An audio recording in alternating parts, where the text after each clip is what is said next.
Lo sapevi che una delle città più misteriose della Sicilia un tempo era una sola e oggi è divisa in 7 frammenti?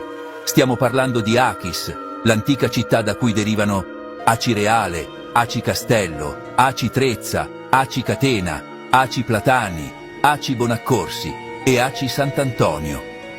Secondo la leggenda, tutto iniziò con Galatea e Aci, il pastore ucciso da Polifemo per gelosia.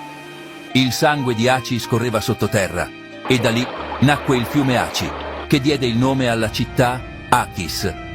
Ma cosa accadde dopo?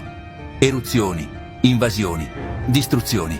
La città di Achis fu rasa al suolo più volte, fino a frammentarsi in tanti piccoli borghi, ognuno con il prefisso Aci in memoria dell'antica Achis.